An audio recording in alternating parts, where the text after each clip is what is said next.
It's time now for a look at the latest in local news. In the news, the Wayne County Board of Education met Tuesday afternoon for a work session, and under comments by board members and School Superintendent Dr. Kelly, all said that they were pleased with how the first few days of school have gone and gotten good reports from everyone. Joe McPipkin, under his comments, says we live in tumultuous times and people have different opinions, but McPipkin says everyone wants the same thing, and that is to do what's best in the interest of safety for students and faculty. Nick Ellis stated that he would hope that parents would make certain that if their child is not feeling well in the morning time, to make certain that they stay at home and not send them to school. The board also stressed that they have COVID protocols in place, that those are on the school system's website, and they are asking that those be followed as well.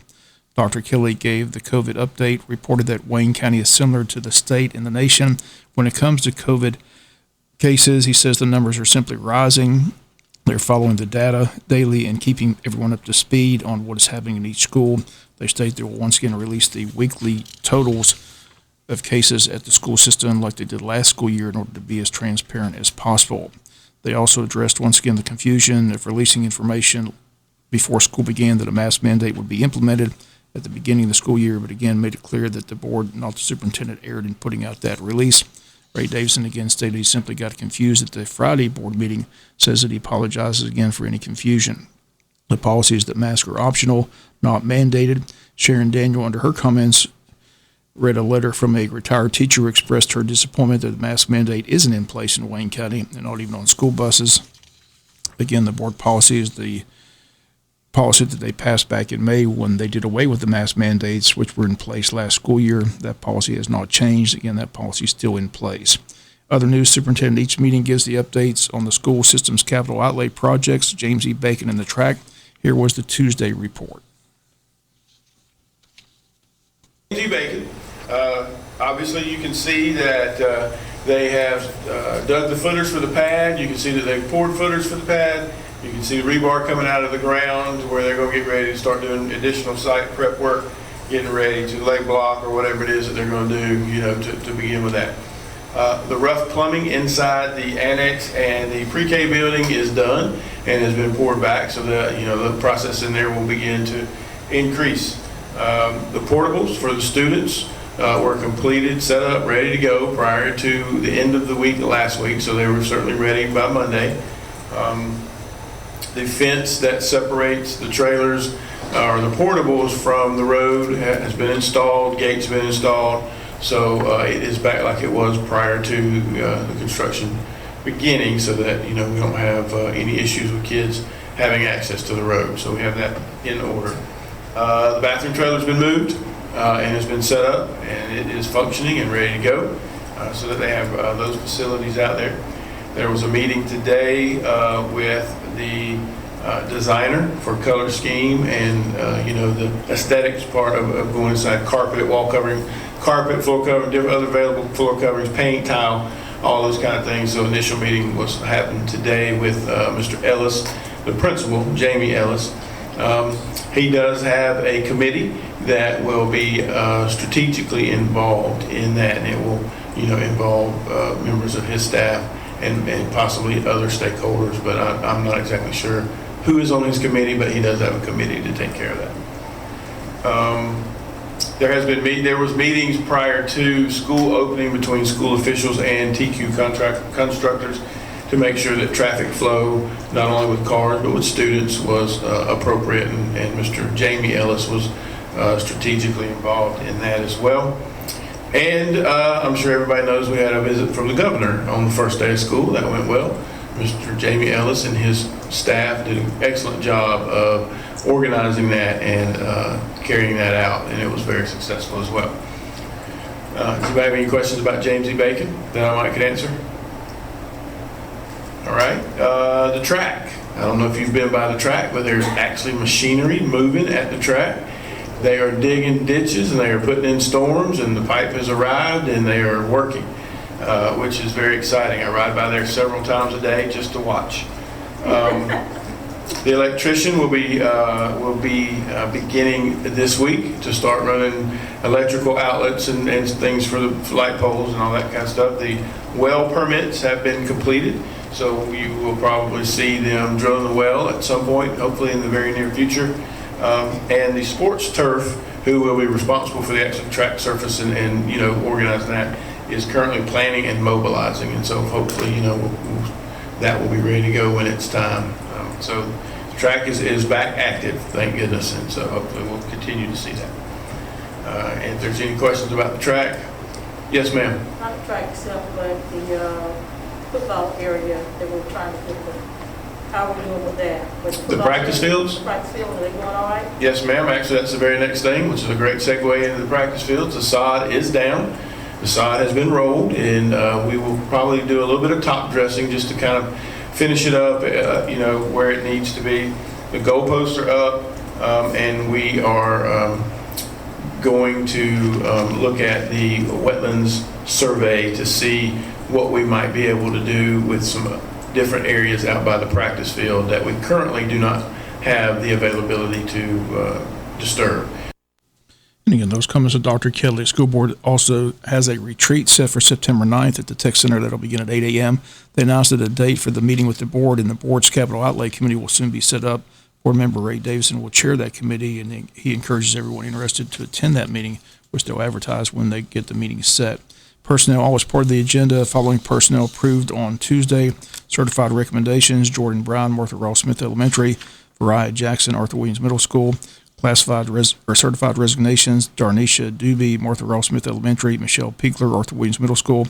Classified recommendations: Quentin Digsby, Wayne County High School; Jasmine Fulmore, Jesup Elementary; Renarda Keaton, Martha Ross Smith Elementary; Tiffany Leggett, Arthur Williams Middle School; and Lakeisha Ranger, Transportation. Classified transfers: Amber Erickson, Transportation Bus Driver to Maintenance Secretary; Anthony Chad Mobley, James E. Bacon, Parapro to Odom Elementary, Parapro. Classified resignations: Melissa Hurst, James E. Bacon, Parapro, and Felinda Johnson, Arthur Williams Middle School. Again, that's a look at your school board meeting from Tuesday. We'll be back with more news after this word from our sponsor, other commercial messages, so please stay tuned. Sheriff Chuck Mosley states that on Monday, August 9th, deputies made a traffic stop on a PT Cruiser on Georgia 27 north of it for a tag violation. Consent was given to search the vehicle when they found approximately 13 grams of heroin and 149 grams of methamphetamine in the vehicle. Caleb Odom was arrested for driving with a suspended license and tag light violation. Odom, Ashley Simmons, and Trevor Hester will all be charged with possession of methamphetamine with intent to distribute, trafficking methamphetamine, possession of heroin with intent, trafficking heroin, possession of drug-related objects, possession of marijuana less than nines. Hester also charged with possession of a firearm during the commission of a felony. Odom was also has a warrant out for Houston County, and Sheriff Mosley releasing that information this week. Other news: board members on Tuesday mentioned that it was a nice visit Monday by the governor, Brian Kemp, and the board. Excited that of all the school systems to visit on the first day of school, the governor chose to visit construction going on at James E. Bacon. After that roundtable discussion at the school and a tour of the facility, the governor held a press conference and had these comments at James E. Bacon School. I just want to reiterate, I realize the hardships that we've all been through, especially local education leaders, and I want to thank you for remaining strong and certainly resilient. I've said that a lot about our citizens, and that's been the case in our schools and our classrooms, as everyone had to adapt to new norms, placing the safety and well-being of their students certainly as their top priority. As Marty and I got to see on our tour of the school right before this, students are back in the classroom. They're ready to learn, they're ready to develop skills, make new friends, and fully participate in this important phase of their life. And this wouldn't be possible without the dedication of each parent, teacher, principal, community leaders, school board leaders, and elected leaders here in Wayne County. And we just appreciate the feedback that we got at the roundtable discussion today. Certainly a positive vibe there, and also got to hear about a lot of great things happening here in Wayne County, and specifically at James E. Bacon Elementary. We're glad to see just behind us on the other side of the building, the new construction is well underway. Very exciting project, but it's also going to be a very busy time for the teachers and the rest of the administration, but it's certainly exciting to see Wayne County growing and seeing the local community supporting that growth as we have at the state level, and just to continue to create a great learning environment at the local level. We look forward to coming back to see the final results when you guys get finished. Also, just wanted to briefly remind everyone of a few things that we have been focusing on under the Gold Dome, certainly with Representative Meeks' leadership this past legislative session, prioritizing policies that have allowed Georgia to continue to lead the nation in economic recovery, but also getting kids back in the classroom. We have passed significant legislation to reform our adoption and foster care system to incentivize foster care children finding loving homes.